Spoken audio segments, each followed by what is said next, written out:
Welcome to day 20, prayer for competitive edge and jealousy. Yesterday we talked about creating partnerships and connections, and I want you to do me a favor. I want you to write down all the people that you would like to connect with, that you can partner with. Again, they don't have to be in your same field, or they can be similar to you, but just even if they are similar to you or in the same field, just if you want to have that kind of connection or that partnership to maybe do a teleseminar together, to do a conference together, to do something together, write down your wish list of people that you would like to work with, and possibly glean from those people and learn something from them, right? So that was yesterday. Today we're talking about prayer for a competitive edge and jealousy. It's day 20, prayer for competitive edge and jealousy. Today's scripture comes from Philippians 2 and 3. Do nothing from rivalry or conceit, but in humility count others more significant than yourselves. Again, that's do nothing from rivalry or conceit, but in humility count others more significant than yourselves. Don't do anything because you're rivaling with a person, especially if it's a secret rival and the other person doesn't even know. Or out of conceit, thinking that, you're supposed to get all the attention all the time. Some people have that complex, if you're completely honest with yourselves. Or, sometimes it bothers us when we see people flourishing and we're wondering, why isn't it happening so fast? For me, when you don't know the seeds that person has probably, planted over years and time before now. And always walk in humility and counting others more significant than yourselves. When you are a person that's a giving person, a humble person, a person that's always looking out for everybody else, and I'm not saying like exhausting your energy and different things like that, but just a person that considers others before yourself, and just being a kind person, then that kind of eliminates jealousy and conceit and all of those different things, okay? So let us pray. Dear God, cause me to keep my eyes on you and not focus on others. You have called me to be different.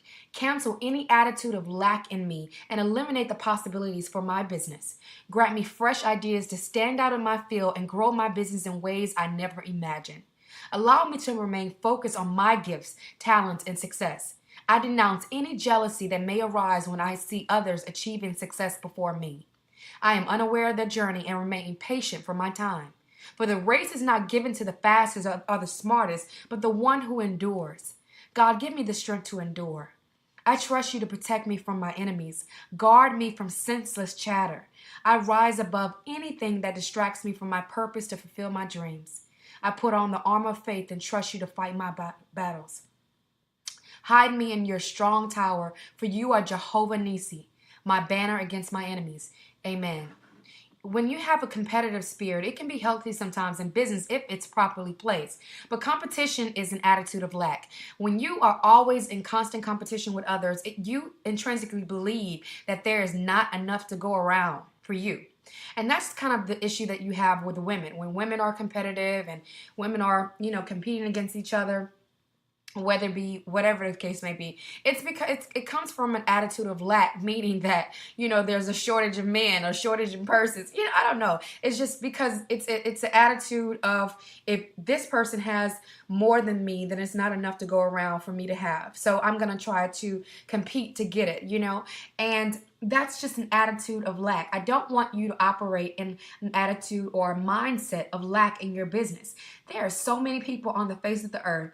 And just because you may do the exact same thing as another person, you can have a competitive edge and not worry about if they have clients. Because again, like I said, some people will work with one person and they won't work with another, and vice versa. So you've got to find what is your competitive edge. When you look at a competitive edge, you look at your competitors and you just kind of really quickly, not study them, but just kind of look at what they're doing right and what they could be doing better. And what would you like to do to incorporate your own personality and style into your business? That's essentially what I do. I don't really focus too much energy or attention on other people because I want to walk my authentic journey out. So I want you to do that for me, is not just focusing on, man, well, how are they doing this and how are they doing that? Why didn't I think of that? Why didn't I, just stop. Just stop. Like, stay in your lane, because that's where you're going to find your secret sweet spot. That's where you're going to find where you become successful. That's where you're going to find when you truly begin to soar, when you are swimming in your blue ocean, right? And you're not looking at other people. Because what happens when you're looking at other people and what they're doing, it's going to piss you off every time something good happens. And then it's going to set you back. And then you can't even focus on what it is that you were supposed to be doing. You can't even allow for God to impart whatever he has for you because you are so busy looking at somebody else's impartation. Whatever God gave to them, that's not for you. Stay in your lane, right? So we experience some levels of success. You're gonna have people jealous of you, and it used to really, back in the day, and not so long ago, it used to really hurt my feelings when people were jealous of me, or they were envious of me, or they just had this little, about me. When I know that I'm kind to others, I know that I am a genuine person. I know that I am the person that I present myself to be. Because I am very aware of being the same all the time. That's one thing anybody can say about me is that I stay the same all the time. So when people are jealous and envious, that used to hurt my feelings because I was like, why? I care about you. I'm not trying to, make you feel bad. So I walked around dumbing myself down and dimming my light because it was shining in other people's eyes. And I didn't want to do that. I did that a really big part of my life, not being fully the person that I am because I did not want to make other people feel small. And I didn't want them to feel bad because they weren't what I was or whatever it is. So I would just really dumb down and act dumb essentially, but it didn't serve me. It didn't serve me, and I missed out on a lot of opportunities playing that role that wasn't authentic for me. So, you're going to have those times where people will be jealous of you and you can't help that. I remember long time ago that I had a really good girlfriend come up to me and she was like, I got to talk to you. And I was like, what? What's up? What's going on? And she says, I just have to confess to you that I'm jealous of you. That everything always happens in your life.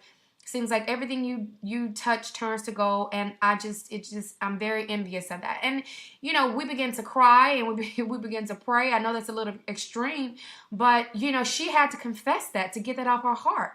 And she had to ask God to heal her and to forgive her for that, for not looking inside of herself and seeing who or what he placed in her. So maybe that's something you need to do. Maybe you need to write a list of the people that you are secretly jealous of. And I know that may sound like the stupidest thing ever, but that's the only way that you're going to really heal from that kind of thing if you confess it and if you're honest and if you lay it before God to say, I am jealous of this person. I am envious of this person. And then you begin to just have a pure heart and ask God to give you a pure heart for that person. And then start supporting that person. Start asking, what can you do to help them further what it is that they're doing? How can you be of an assistance to them? I'm telling you, that's powerful. When you start to look at how can I support them? How can I further them? That's just a slap in the devil's face, is that you are rising above that envy and jealousy and you're starting to, essentially create a partnership or a connection that you probably needed. And you probably learned something about that person. You probably learned about their journey.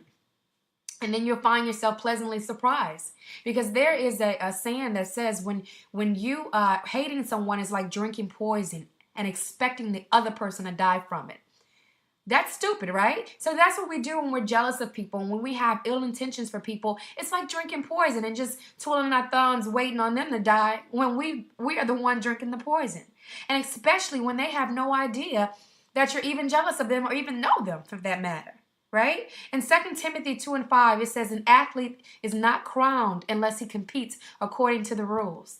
According to the rules. You don't even win the game. You don't even get an award. It doesn't even count if you're not playing by your own rules, playing your rules. But if you are being vindictive and you're doing all these things because you have it out for somebody, you're not going to come out on top, basically. You're not going to be a winner, right?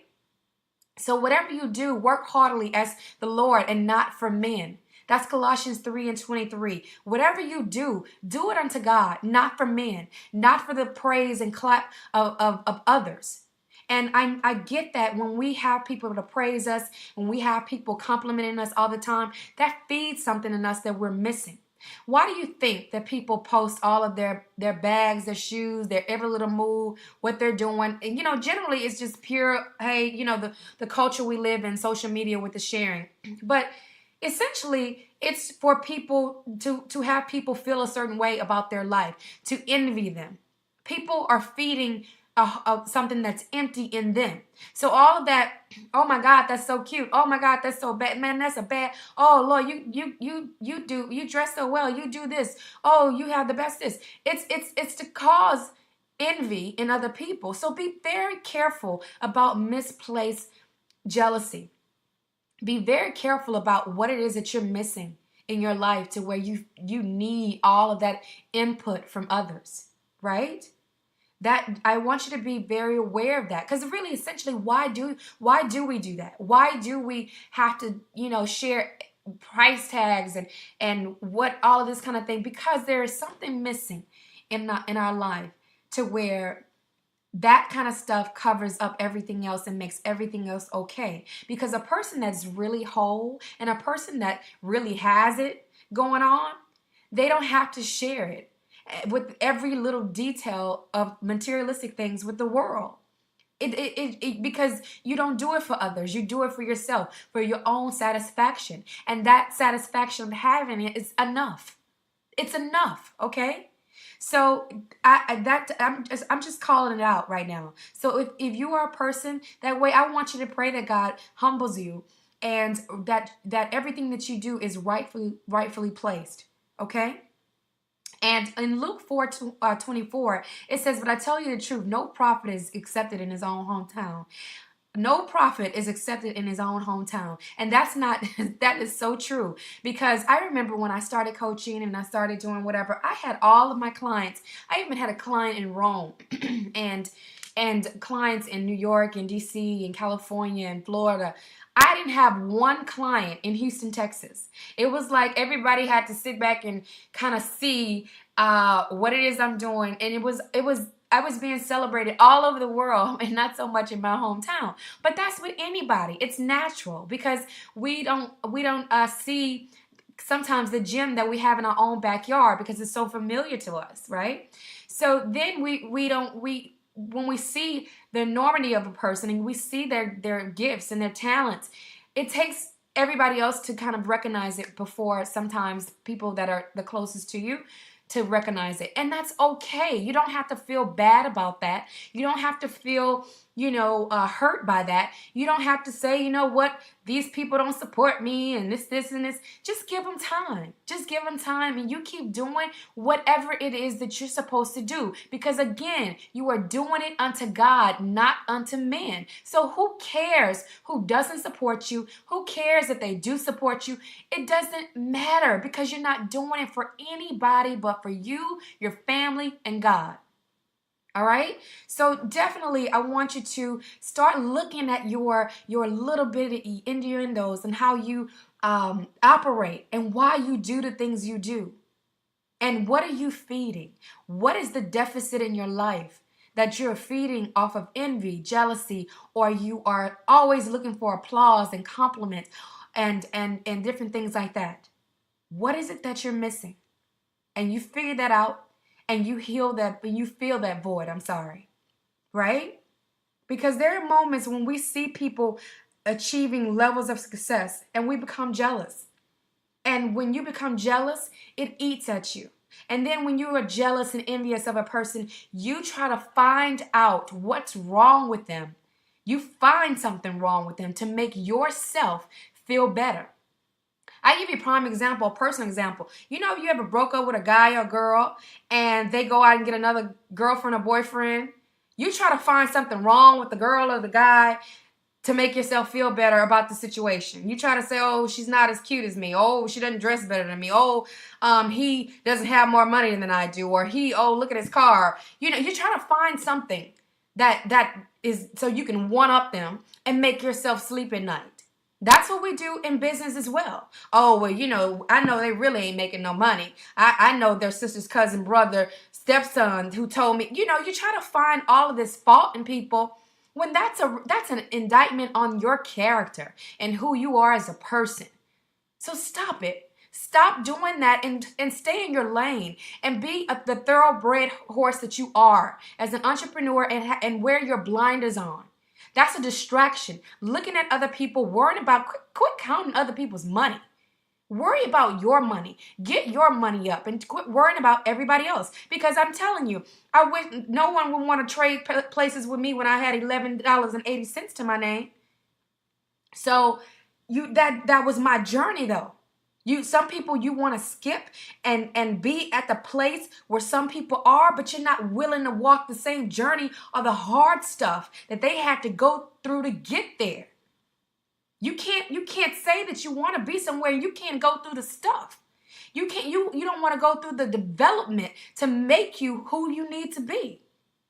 But you want to envy somebody else and steal their life and look at their life and say, I wish this, I wish that. And you know what? Stop wishing and hoping. Just like with your business, as we're talking about, if you don't like something about your life, then change it. If you don't like you wish, oh, I wish my friends would do this. Oh, I wish my family was like, create a new legacy in your family. Create a new tradition in your family. If your family is not a loving family that gets together, then you start today planning something for your family to get together. Or you start with your immediate family. Start changing things and stop complaining about everything. All right? If you don't like something about this person, if you like the way they dress, they look, or their pictures, and I don't know, whatever it may be on that list that you're going to write, change it. Lose weight. Do whatever you need to do. Change your life. Anything that you don't like about yourself, you have the power to change it. But instead, you want to stay the same and create these same habits and be jealous of other people. When you have the same opportunity that they have to be whatever it is that you want to be and to do whatever it is that you want to do in this life. And you can have a competitive edge. Pray to God for a competitive edge in your business. How are you different? Why would somebody hire you? Why would somebody do business with you and not the person down the street or the person across the world with the same exact business as you? You need to start being more creative and having a competitive edge. What makes you the best at what you do? And why should people care? What is that thing? I want you to think about that today and figure out what's going to make you different from everybody else doing what you do. Just like, for instance, my mom, pointed out the other day with the Boss Women and Boss Men Pray. First of all, there's nothing like it on the market. A prayer guide or a spiritual and success, marriage of the two for entrepreneurs or leaders or, people wanting to start their business. That's one. Two, there is nothing that offers a book club, 31-day, every single day audio series plus videos to accompany the book. Never seen it happen. So I'm creating my blue ocean strategy, right? And I'm not looking at who's done it before, who hasn't, I didn't even think about that. I stayed in my lane and did whatever God told me to do. And essentially, I have created a competitive edge.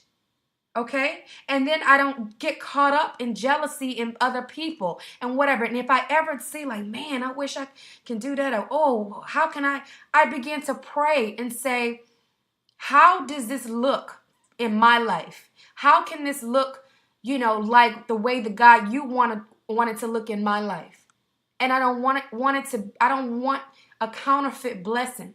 I don't want a copycat blessing. I want my blessing to be authentic. I want it to be for me with my name on it. So I want you to say that today, that I want my blessings with my name on it. Not anybody else's name, not anybody else's borrowed dreams or goals or success. You want your own success and you want it outright, and you are going to go through the journey. You're going to go through the ups and downs. You're going to go through the tears, whatever it is you have to go through, because it's greater on the other side. But you got to stop looking at other people, being jealous, being envious, because you'll never, ever, ever get there, because you'll be so focused on people to where your neck is going to hurt from you watching them pass by. because that's what's going to happen. Jealousy and envy is like cancer. And it's hard to cut it out, but we're going to cut it out today by making that list, by making the list of what you want to change and actually doing something about it. So I want you to cancel that attitude of lack in you. And I want you to denounce jealousy when it arises. And I want you to just ask God for the strength to endure and to protect you from your enemies, seen and unseen, because you have some enemies and haters that you don't even know about. But I pray to God that you don't focus on them, that you don't lose sleep over them, that you don't allow them to steal your joy, and you understand that you're going to have that if you're going anywhere in life. And the greater you go, the more you're going to have it. And it's perfectly okay. You just pray to God to protect you from your enemies, to be a strong tower in your life. And you pray that, God, I want you to be Jehovah Nissi in my life, a banner against my enemies. So today we are denouncing all of that jealousy, and we are creating a competitive edge to be the absolute best in our business. So that's day 20. Until tomorrow.